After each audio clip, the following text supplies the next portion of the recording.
सरकार के विपक्ष में और जो सरकार की जो स्थिति है अभी, चाहे वो केंद्र की सरकार हो या राज्य की सरकार हो, ये बड़ा हास्यास्पद है और बहुत चिंतनीय है। और आप देखेंगे कि इतना चिंता का विषय है ये, चाहे कोई भी सेक्टर ले लीजिए, हर सेक्टर में भ्रष्टाचार है। हर सेक्टर में एक विरोधाभास उत्पन्न है लोगों के बीच, चाहे वो शिक्षा हो, स्वास्थ्य हो, रोजगार के मामले में हो या कार्यकलाप हो। सरकार के जो अधिकारी हैं, उनका जो कार्यकलाप, जो निचले अधिकारी हैं, कर्मचारी हैं, वो भी एक दबाव में है ऊपरी अधिकारी के, और ऊपर के जो अधिकारी हैं वो सरकार के दबाव में। तो इस तरह व्यवस्था नहीं चलती।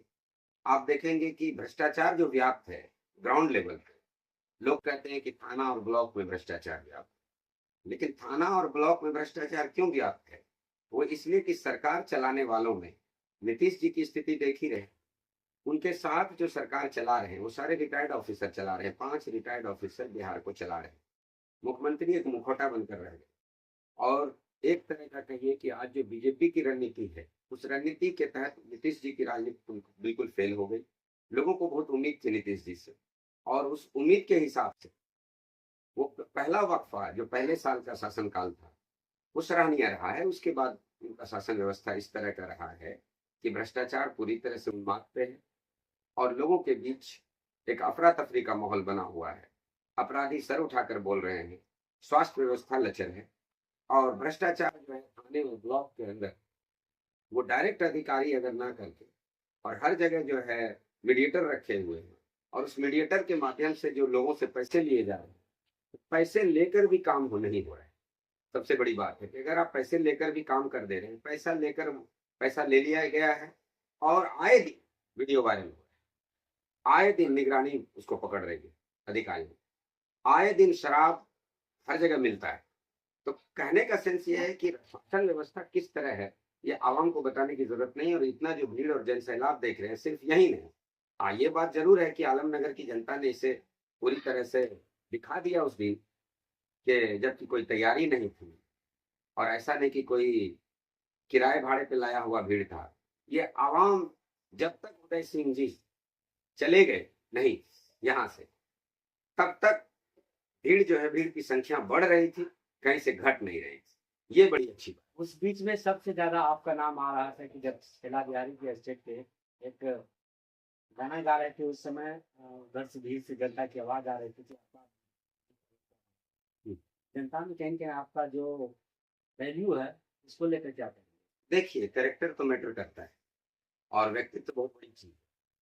और मैं पिछले 8 साल से जब मैं पढ़ लिख कर बिहार आया, तो आप देखेंगे सबसे बड़ी बात, अच्छी बात यह है कि उदय सिंह जी भी अपना शिक्षा हासिल दिल्ली विश्वविद्यालय से किए हैं, और उनका कॉलेज सेंट स्टीफेंस कॉलेज, और सेंट स्टीफेंस, और मैं भी नॉर्थ कैंपस दिल्ली विश्वविद्यालय का स्टूडेंट, और उनका भी कॉलेज नॉर्थ कैंपस का कॉलेज था जो सेंट स्टीफेंस।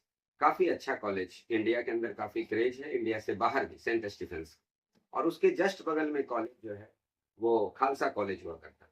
तो खालसा कॉलेज का मैं स्टूडेंट रहा हूँ, और खालसा कॉलेज का स्टूडेंट मैं रहा हूँ, और सर जो है वो सेंट स्टीफेंस के स्टूडेंट रहे हैं। फर्क यही है कि वो हमसे काफी सीनियर है, मैं उनके बच्चे के समान हूँ। और लेकिन यह है कि हम दोनों की शिक्षा दिल्ली विश्वविद्यालय से है। तो अब हम बात करेंगे यहाँ की मुद्दा पे। आलमनगर विधानसभा जो क्षेत्र है, ये क्षेत्र में करीब 30 से 35 साल से लगातार जदयू यहाँ पे बढ़त बना रहे हैं। इस बीच आपकी पार्टी यहाँ पे चुनाव लड़ेंगे, क्या लगता है कि इस बार कुछ कसमकस? देखिए, आलमनगर विधानसभा के संदर्भ में अगर बात करें तो स्थानीय मुद्दे काफी है। सबसे बड़ी बात यह है कि पब्लिक जो है वो बड़ी भोली भाली, और जनता को गुमराह करके अगर कोई वोट लेकर आप चुनाव जीत जाते हैं, या विपक्ष के लोग भी काफी संख्या में वोट ले लेते हैं, बड़ा कांटे का टक्कर होता है। लेकिन व्यक्तित्व तो मैटर करता है। हमारे जो स्थानीय विधायक हैं, तो कहीं ना कहीं वो भी एक समय में, अब तो काफी एज हो गई उनकी भी, एक समय में जमीन से जुड़े हुए लोग। तो हम पिछले 8 सालों से इस क्षेत्र में रहकर कौन किस तरह की राजनीति कर रहे हैं, इसको भली भांति जान रहे हैं। और देखेंगे कि आवाम जो है वो सरकार की पॉलिसी से ठगे महसूस कर रहे हैं। और मैं आपके माध्यम से भी आला अधिकारी को या स्थानीय सरकार या स्थानीय विधायक को या कहे सांसद को, उसके साथ साथ बिहार सरकार को भी इत्तला कर दे कि व्यवस्था जो है उसको ढंग से चलाएं, क्योंकि आपकी व्यवस्थाओं के कौन क्या है, कैसे शासन चल रहा है, कौन कैसा काम कर रहा है, ये पीठ पीछे बात होती है। फ्रंट पे तो आपको कोई बुरा नहीं कहेगा, फ्रंट पे तो सभी कहेंगे कि नहीं अच्छे लोग हैं, अच्छा काम हो रहा है, लेकिन पब्लिकों में क्या मैसेज जा रहा है, ये बड़ा मैटर है। आप कुछ भी करें तो ये जरूर सोच कर करें कि लोग क्या सोचेंगे, लोग क्या कहेंगे, क्योंकि आप लोगों के वोट से बने हैं। लोकतंत्र में जनता का शासन होता है, किसी एक लोगों का शासन नहीं होता। इसलिए मैं हमेशा अब जनता को ये कहता हूँ कि अन्य प्रदेश की तरह भी हिंदुस्तान में 5 ऐसे प्रदेश हैं जिसमें तमिलनाडु है, आपका कर्नाटका है, महाराष्ट्र है, गुजरात है, आपका साउथ का एक प्रदेश और है आंध्रा। ये सब प्रदेश में हर 5 साल में जनता सत्ता को परिवर्तित कर देती है।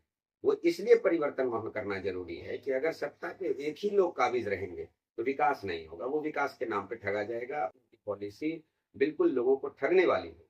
तो आवाम जो 5 प्रदेश के लोग, आप देखेंगे कि रेवेन्यू के मामले में भी, अर्थव्यवस्था के भी मामले में सिर्फ वही 5 प्रदेश है जो 75% अर्थव्यवस्था हिंदुस्तान का उसके ऊपर डिपेंड करता है।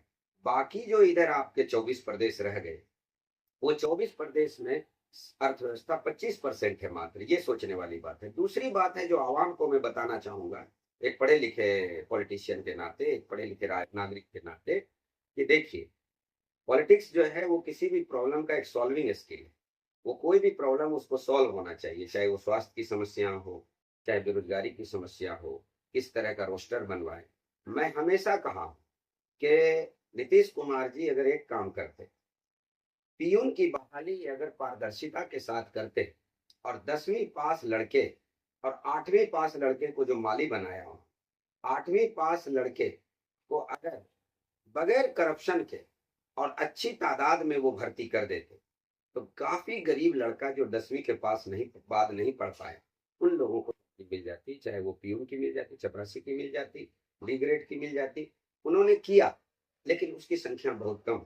रेवेन्यू जो उस बंटवारा होता है तो बजट एलोकेशन, तो बजट एलोकेशन में वो क्या किए कि बहुत मेजर मात्रा में, बहुत ज्यादा मात्रा में बजट उन्होंने दूसरे विभाग में दी।